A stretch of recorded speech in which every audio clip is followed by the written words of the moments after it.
Hello guys, hello. This is for Virgo.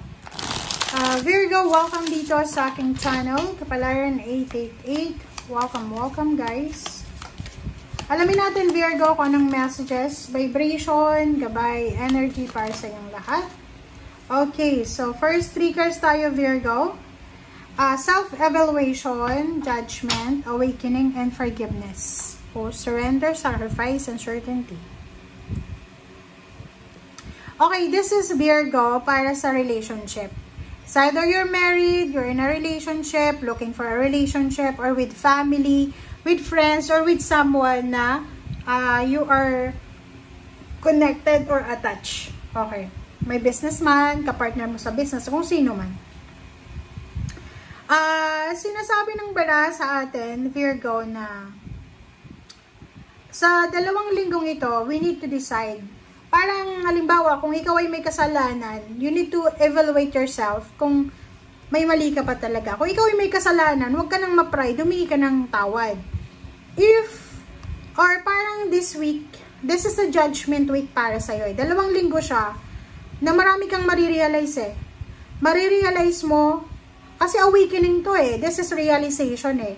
Marami kang marirealize sa sarili mo na pwedeng pagsisihan mo siya. Or pwedeng magre-reminisce ka ng past. Judgment, sinasabi ng bara sa atin, na kailangan mong, para maiwasan natin yung pagdududa, pagkakamali ulit, para maiwasan natin yung nangyari sa past, kailangan natin na timbangin yung sitwasyon sa ngayon. Okay? And halimbawa, marami kang plano sa 2 linggong ito. Ito yung gusto mo, ito yung gusto nila, ito yung pangarap mo. Sinasabi ng bara sa atin na kung hindi ka sigurado, huwag kang magpadalos-dalos sa pagdedesisyon. Kung hindi ka sigurado, kung alam mo na hindi pa ito para sa ngayon, huwag mong i-force. Okay? Just surrender. Let go, surrender to the flow of life. Okay? Next is mutual respect, love. So, nakikita ko sa'yo dito, kung ikaw ay in a relationship, or yun nga, may kapartner sa trabaho, negosyo, or kano pa man, kung gusto mo ng peaceful na buhay, gusto mo ng maayos, walang gulo, kailangan mong maging respectful. Ganun naman talaga eh. 'Di ba? Irespeto natin yung sarili natin, yung ibang tao, kung gusto din natin na respetuhin tayo. Ganun lang yun eh. Kung gusto natin na mahalin tayo, mahalin natin ang sarili natin. Kung gusto nating maging totoo sa atin ng mga tao sa paligid natin, maging totoo din tayo sa kanila. Ganun lang yun. Huwag mong complicate ang buhay mo. Okay? Huwag tayong huwag kang, parang tawag dito. Kung ano yung nararamdaman mo, pakita mo. Huwag mo itago yung nararamdaman mo. Huwag mo itago yung galit mo. Huwag mo itago lahat. Okay, number 18, number 9, number 7, number 7, 77, 2977. Okay, so dito sinasabi ng baraha na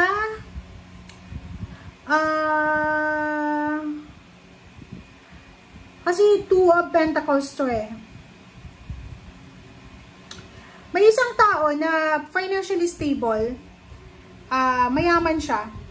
It's either she is your boss, she's your friend, she's your relatives na mayaman. Sinasabi ng bara sa atin na pwedeng siya ay hindi na connected sa'yo. Nag-part ways na kayo. Pwedeng kapartner mo siya dati sa negosyo. Or kapartner mo siya sa trabaho, ka-team. Pwedeng wala na kayo ngayon eh. Kasi dito this one is a separation eh.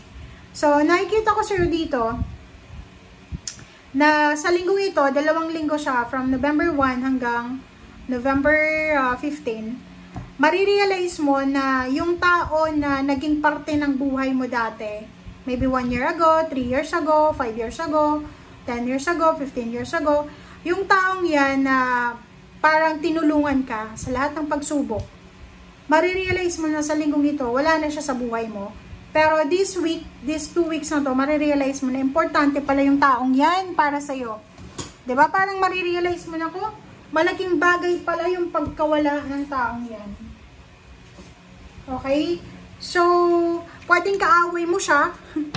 Pwedeng kaaway, pwedeng nag-away kayo, pwedeng nagkaroon ng misunderstanding. Pero nakikita ko dito, wala na eh.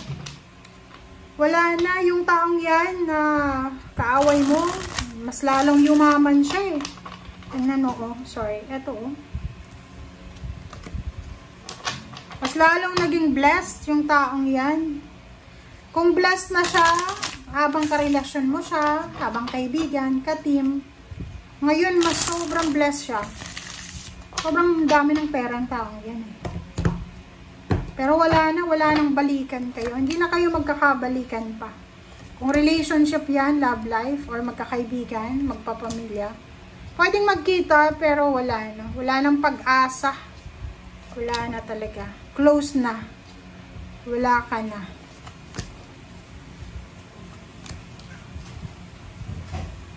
Alright, so Four of Pentacles. So, Page of Cups, completion, conflict. So, yun. Sinasabi ng bara sa atin na mayroon ditong Virgo na while you are contemplating, habang ikaw ay namumroblema sa pera, etong water sign na to na financially stable, mas lalo siyang yumayaman eh. Diba? So, it's just a confirmation. So, kung sino man ito na taong tinutukoy dito, eto siya. Water sign, Pisces, Scorpion, Cancer, mayaman, stable, secured. Halimbawa, ikaw nai-stress ka. Nai-stress ka sa pera, sa trabaho, sa pamilya. Siya, relax na relax, oh.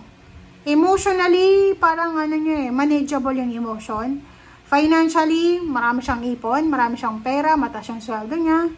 And nakikita ko sir dito, ikaw, nagmamanage ka, binabalanse mo yung resources mo, disappointed ka. Pero yung taong yan, she's on authority, and authority siya. Siya yung emperor. So, overall, mag-comment ka sa comment section if you resonated. It's either mayroon kang kapatid, kaibigan, kakilala, na close mo siya dati, maybe best friend, maybe ka-team mo siya, boss mo siya, and nagkaroon kayo ng problema na posibleng nagkaroon ng away, gulo, and wala nang pag-asa na magbati pa kayo, or pwedeng napatawad ka na niya, pero wala ka ng pag-asa na pumasok sa buhay niya. And siya, 'di ba? Parang ikaw stress na stress ka eh, 'di ba? Feeling conflicted ka pa rin. Hindi ka pa rin maka-move on, pero siya, tingnan mo, sobrang powerful, emotionally and financially, sobrang powerful siya. Ang dami niyang pera. Nasa ulo niya yung pera eh, 'di ba? Yung utak niya. Yung utak niya yung ginagamit niya para magkapera. And at the same time, manageable niya yung emotion niya. And sobrang creative niya, 'di ba? So, wag mo nang stressin ang sarili mo sa taong 'yan. Just let go, let God. Separate ways na kayo, so wala na. Or maybe ikaw 'yan. Pwede may kaaway ka, and then yung kaaway mo naghihirap, tapos ikaw sobrang successful mo na. So, wag mo nang bigyan ng oras ang taong 'yon. Just let go the past. Okay? Thank you guys. Bye.